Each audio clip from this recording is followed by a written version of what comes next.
Today's guest, Tim Tolino.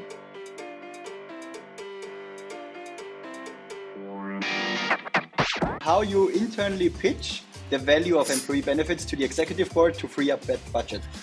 You know, it's funny. We had a training yesterday about problem solving, and they had a really good KPI tree, and it was, kind of tailored to our organization. But obviously, it starts with EBITDA and then goes down through various operational things, operational expenses, supply chain, what have you. All the way down at the end, the bottom of the KPI tree is wages and benefits, right? So for me, I found that personally very impactful because costs are going to be variant. It's less about finding savings. We can ticky-tack and find savings every year, right? But it's more about maintenance of the plan.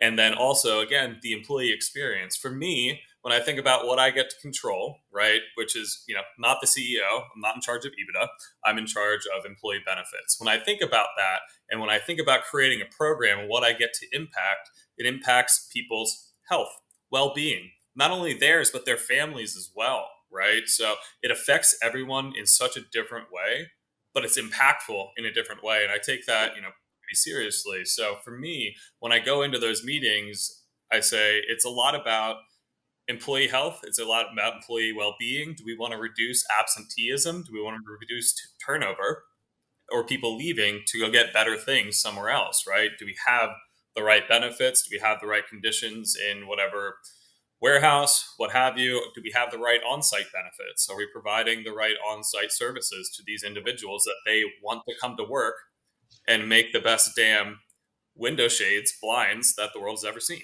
right? So a lot of it is, and it's difficult to quantize because, you look at something that has such, quantized from a financial perspective, because you look at something that has such variance, number one, but also year over year, we're dealing with 10% increase. And that's just the cost of doctors being, providing services, right? So it's unfortunately one of those things that's going to go up on an annual basis. So again, it's about plan maintenance. Or do we have the right programs in place for our employee base so that they are healthy and the claims remain as constant as possible?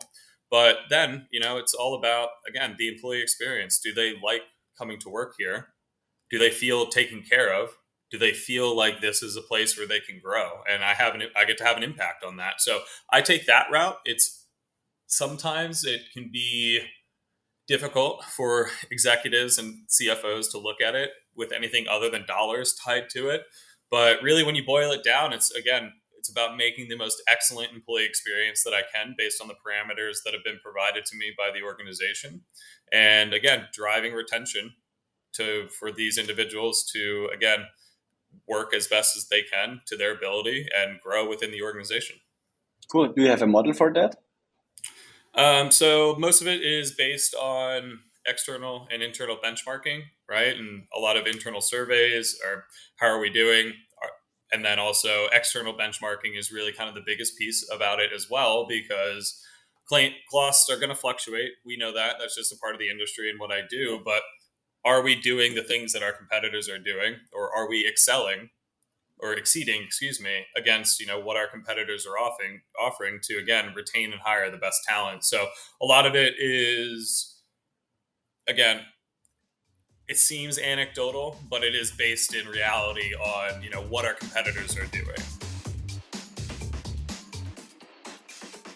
We talked about M&A employee benefits. He's currently taking care of 23,000 people across plus 100 countries and rolling out a benefits package concept model.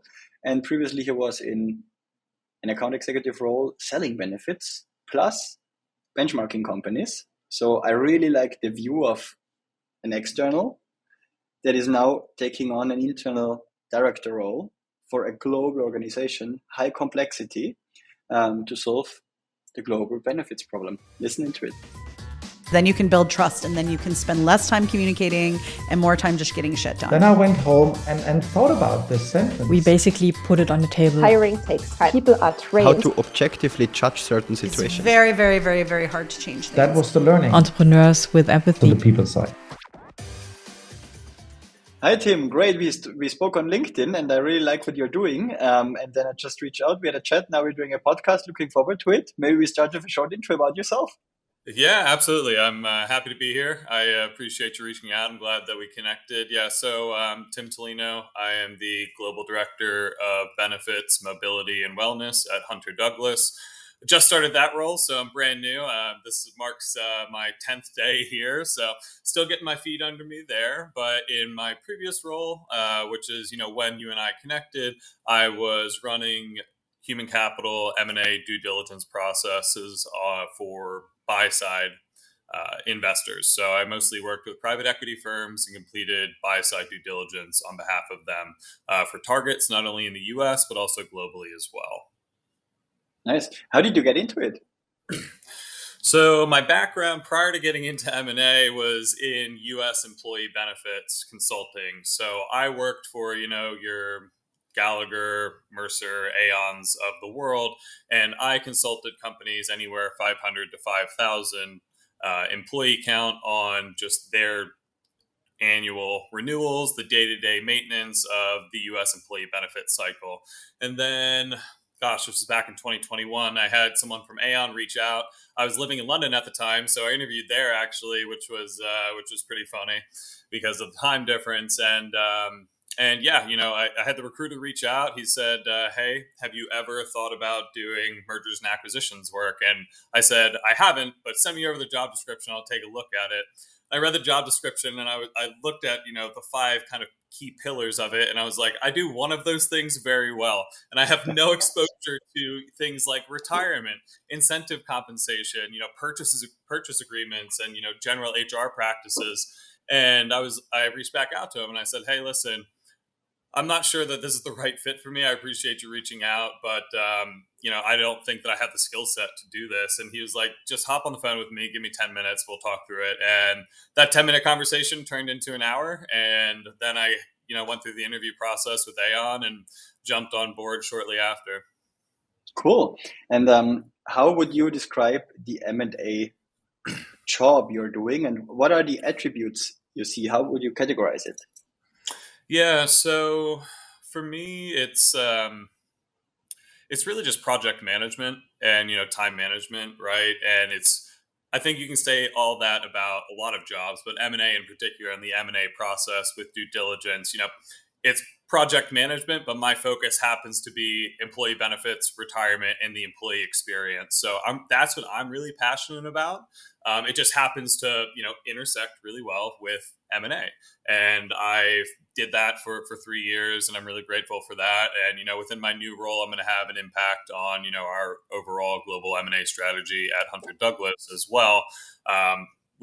I've been here 10 days and I haven't had the chance to make my impact there yet. And what was your focus in terms of acquisitions? Did you focus on a certain category? No, I didn't actually, which is something that I really liked about the job. It was, industry agnostic, right? So I got exposure to everything from a 20-person, small mom and shop company from, the southern part of the United States to, your large global carve out experiences of tech companies, or moving from, public to private and things of that nature too. So I liked that I basically got a new shiny toy every time, and I got to learn something new about a new industry, about how that company operates, and also how, they invest and treat their employees, which is again something I'm very passionate about.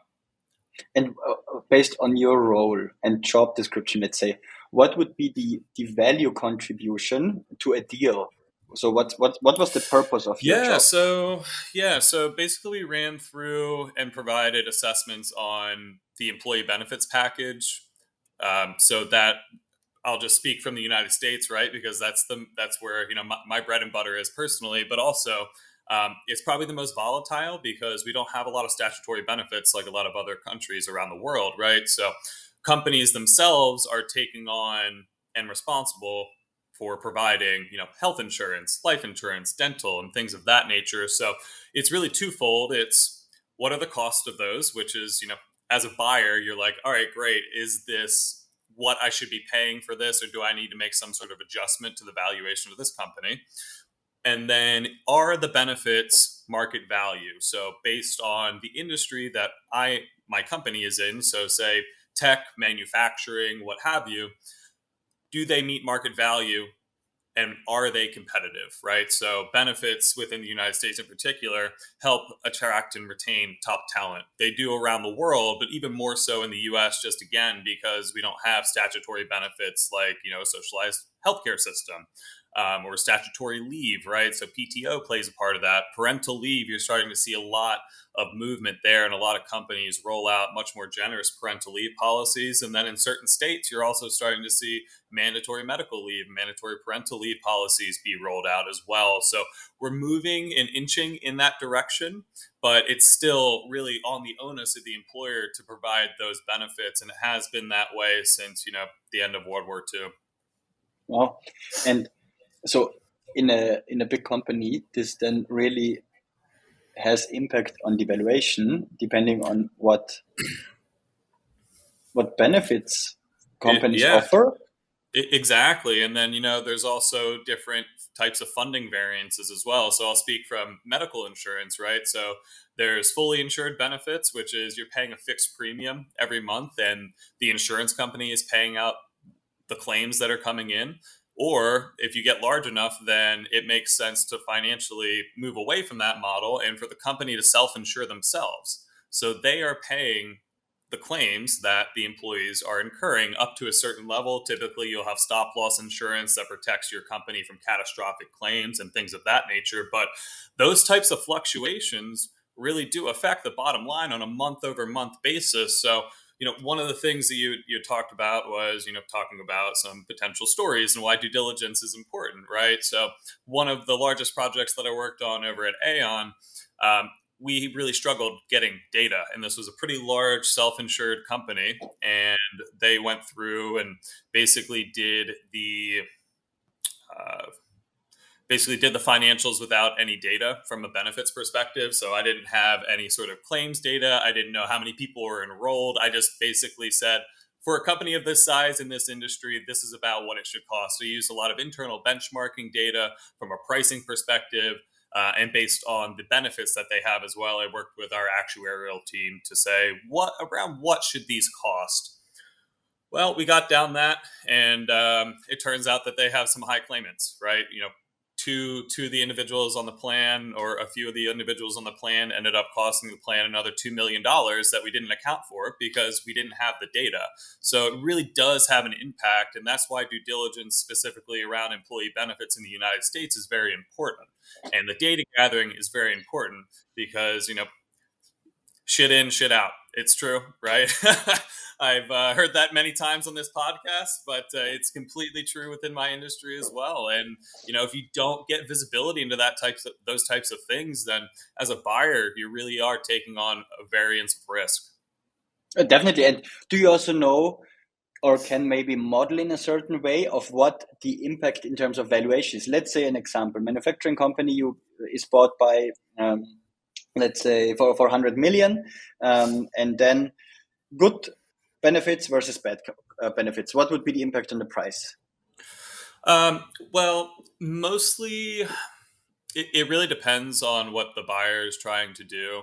It probably won't have that large of an impact. Like no deal is going to explode because of employee benefits, right? Like ideally, unless they're doing something illegal. So that's really kind of on the back end as far as, what they do. But I mean, it could be very realistic that, the seller or the buyer says, hey, you're not offering the benefits that you should, or they're not in market class, or, we're looking to roll them into another portco. Right. That could be, if we're doing an add-on, then that could be a valuation thing as well, just because, okay, great, we're moving you to say better or, vice versa, worse benefits. This is going to have an impact on the overall purchase price. And then the other thing that we used to take a look at as well would be things like change in control agreements, the acceleration of those, those have an impact. Who's going to pay for them? Like that's all part of the negotiation point. In case you like my show, please subscribe. I would really appreciate it. And when you look at companies to just due diligences. Do you see difference in terms of the US versus Europe or other countries or areas? Yeah, you do. And a lot of it has to do with like data privacy as well. Within certain countries outside of the United States, we're not able to get as much data when it comes down to personal information, where people are, and then assessing the human capital risk. But again, because those benefits are statutory and the company isn't taking on the risk, it doesn't become as crucial as it would in the United States. I'm just speaking as far as like medical insurance goes. And then as far as a lot of the focus there is more so on the supplemental benefits that are provided. So say in the UK, if you have a separate defined contribution plan on top of the statutory defined benefit plan, right? So it's pricing that out and understanding how much that's going to cost and the risk to the company on a financial basis on an annual, when you annualize it. And then on top of that, what are other competitors doing to attract and retain talent? Because everyone has to offer the same statutory benefits. How are you going to differentiate yourself, right? So are those companies doing the best that they can to differentiate themselves, to hire and attract, and then also retain the top talent that they have to be a top employer? It's important that this is also considered in a due diligence, because I think a lot of I saw some transactions being maybe failed or not doing so efficiently, where because the human side was not considered enough. Yeah. Then maybe on a commercial side, it really makes sense. You're on the way to 100 million revenue. You make 50. You buy a company that is doing 10. The company that has already 50 million in revenue has a higher multiple than the 10 million. So you generate money or value, right? So that makes sense from a commercial side. But what does it mean from an integration side? Do they operate separately? Is it just you have one P&L or maybe one revenue number that you can get the multiple on? Yeah. Or do you fully integrate and even make 1 out of 1 3, right? Which is always or often the idea.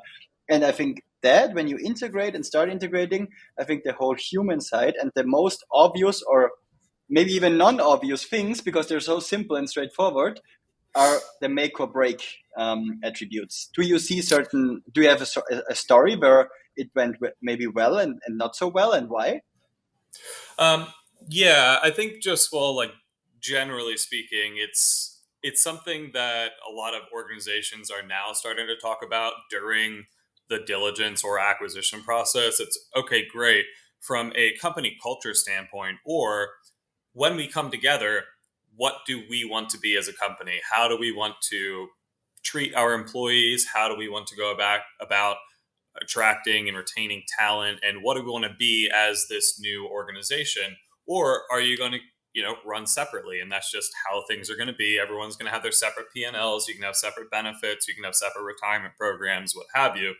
But a lot of those questions are starting to be asked up front now, because we have seen a lot of failed mergers and acquisitions, particularly out of the gold rush of 2020 and 2021, low interest rate environment, and everyone was buying something that was making them money, and the diligence process was sped up and accelerated because companies were hot then, and it was easy to borrow money because interest rates were zero or near zero. And so it was just basically a giant bidding war, and it's who could do this the quickest, right? So they didn't go through the actual culture of diligence. They didn't go through the consideration of, great, this company has these benefits, but actually they're going to be losing a lot by us buying them and potentially trying to integrate. And there were a lot of companies that potentially forced integration, where they should have been a bit more methodical about it. I haven't had a whole lot of exposure to that through my integration work. A lot of it has been more methodical, especially as the approach to employee benefits goes. Just because we were taking 2 or 3 different companies and then creating a new benefit plan, right? You have to have those conversations in this point. It's okay, great. As a new leadership or ownership group, where do we want to be, right? And then it's our job to figure out how to get us there in the most cost-effective manner. And now, what is your new job about? What's the purpose of it? Yeah, so in my new job, I'm the global director of benefits, mobility, and wellness. So at Hunter Douglas. So not only the U.S. in all the 100 and couple countries that we're in, I'm responsible for our employee benefits programs and the maintenance of them. And then the mobility piece is tied to immigration and mobility. So we will be moving people around and around as business, requires it. So that's going to be a piece of it. And then overall wellness, I think, fits in with just the benefits philosophy as well. So we're just going through our U.S. renewal right now. So it's peak season for that. I was thinking about taking some time off in between the last job and this one, but then I realized what time of year it was, and I knew that would be coming out right now. So I figured it'd be a good time to get to work. What does that mean, the peak season for you? What is happening exactly there? Yeah, so the U.S. employee benefits renewal cycle, we are expecting to do all of our annual planning for 2025 this time of year. So that happens generally from like June until the end of August. We have to get all the information, set the budget, talk with finance, get everything approved from an executive level down, and then the implementation for that enrollment period will start sometime in September. We'll have open enrollment in end of October, early November, and then the plan year starts January 1st. So this is really the busy time to get stuff done within the industry.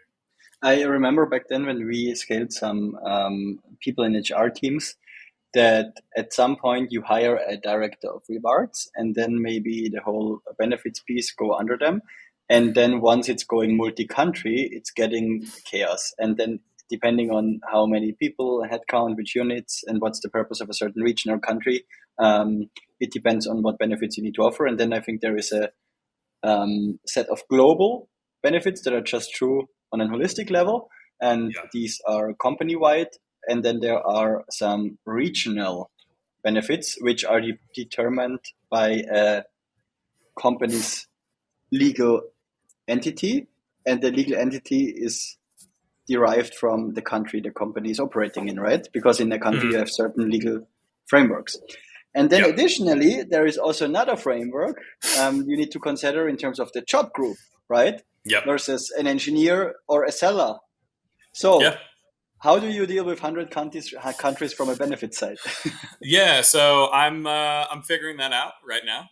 So it is really just getting introduced to everyone as well, and understanding what is the current state and where they want to go as well, and do we currently have any glaring retention issues? Are people leaving because there are more attractive, say, time off policies, or maybe this other manufacturing plant has something on site that we don't, right? So it really just dials down to me getting up to speed and meeting all of those key folks who are on the ground from an HR perspective, and doing my best job to understand their business unit right now and some of the challenges that they're dealing with from a people factor aspect.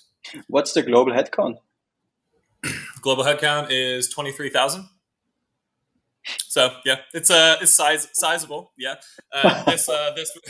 This role was built out of necessity. So my boss sits in total rewards, so she's the global head of total rewards, and her and her team were doing this, and it was exactly what you said. It got to a place where they're like, wow, we need someone who does this, and so that was part of the interview process as well. And so it's been really good. I definitely feel very welcomed, but it is kind of like chasing down, and it is doing a lot of just anecdotal. Tell me what's going on in your location right now. In case you have any feedback or anything you want to share with me, please send me an email on thomas@peoplewise.com or hit me up on LinkedIn. And in case you really enjoy the show, please subscribe. I would really appreciate it.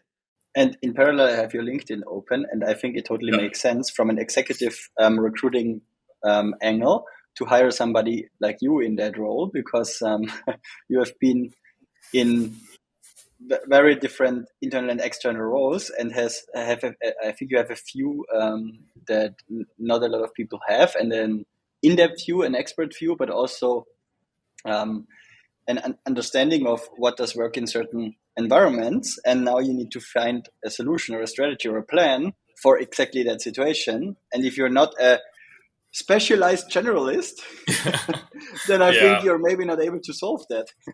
Yeah, no, I appreciate you saying that. Thank you very much. Yeah, I think that they got to the point where again they realized that they needed to bring a subject matter expert in house. We have a great broker partner, but that only goes so far. And also, they stop, right? The job of myself, and one of the reasons why I wanted to move in house is from my consulting side. I got to do the work, I got to talk about it. It was really meaningful, but I never got to like truly implement or like see the employee impact, right? And at this point in my career and at this point in my life, I started thinking about it earlier this year, and I went, wow, that sounds really fulfilling to me. And so I started to kind of explore those conversations, and then went through the interview process here, and I went, wow, that's definitely going to be a challenge for sure, but it's definitely going to be something that I find fulfilling, and I already have. For me, it really is about the relationships and the people factor. Obviously, I can crunch numbers in Excel, right? And I think that everyone who's our age, can do that, right? We're all good with computers and technology, and people at our level at the organization can certainly do that. But for me, it really does come down to the relationships and, the human experience, right? And I'm really passionate about making the best one possible for our employees. And what I like maybe most is that you have been an account executive for employee benefits quite for some time, because I think then you really understand how to build a case why employee benefits matter and why it matters to take some money and invest it into it, right? So maybe can you talk us as a final question to your framework on how you internally pitch the value of employee benefits to the executive board to free up that budget? It's funny. We had a training yesterday about problem solving, and they had a really good KPI tree, and it was kind of tailored to our organization. But obviously, it starts with EBITDA and then goes down through various operational things, operational expenses, supply chain, what have you, all the way down at the end. The bottom of the KPI tree is wages and benefits, right? So for me, I found that personally very impactful because costs are going to be variant. It's less about finding savings. We can ticky tack and find savings every year, right? But it's more about maintenance of the plan. And then also, again, the employee experience. For me, when I think about what I get to control, right, which is, not the CEO, I'm not in charge of EBITDA, I'm in charge of employee benefits. When I think about that, and when I think about creating a program and what I get to impact, it impacts people's health, well-being, not only theirs, but their families as well, right? So it affects everyone in such a different way, but it's impactful in a different way. And I take that, pretty seriously. So for me, when I go into those meetings, I say it's a lot about employee health. It's a lot about employee well-being. Do we want to reduce absenteeism? Do we want to reduce turnover or people leaving to go get better things somewhere else, right? Do we have the right benefits? Do we have the right conditions in whatever warehouse, what have you? Do we have the right on-site benefits? Are we providing the right on-site services to these individuals that they want to come to work and make the best damn window shades, blinds that the world has ever seen, right? So a lot of it is, and it's difficult to quantize because, you look at something that has such quantized from a financial perspective, because you look at something that has such variance, number one, but also year over year, we're dealing with 10% increase. And that's just the cost of doctors being, providing services, right? So it's unfortunately one of those things that's going to go up on an annual basis. So again, it's about plan maintenance. Or do we have the right programs in place for our employee base so that they are healthy and the claims remain as constant as possible? But then, it's all about, again, the employee experience. Do they like coming to work here? Do they feel taken care of? Do they feel like this is a place where they can grow? And I get to have an impact on that. So I take that route. Sometimes it can be difficult for executives and CFOs to look at it with anything other than dollars tied to it. But really, when you boil it down, it's about making the most excellent employee experience that I can based on the parameters that have been provided to me by the organization. And again, driving retention for these individuals to, again, work as best as they can to their ability and grow within the organization. Cool. Do you have a model for that? So most of it is based on external and internal benchmarking, right? And a lot of internal surveys are how are we doing? And then also external benchmarking is really kind of the biggest piece about it as well, because costs are going to fluctuate. We know that. That's just a part of the industry and what I do. But are we doing the things that our competitors are doing, or are we excelling or exceeding, against what our competitors are offering to, again, retain and hire the best talent? So a lot of it is, again, it seems anecdotal, but it is based in reality on what our competitors are doing. Nice. Thanks, Timothy. I really enjoyed the conversation. Thank you so much for your time, and enjoy your weekend. Thanks so much for having me. Take care.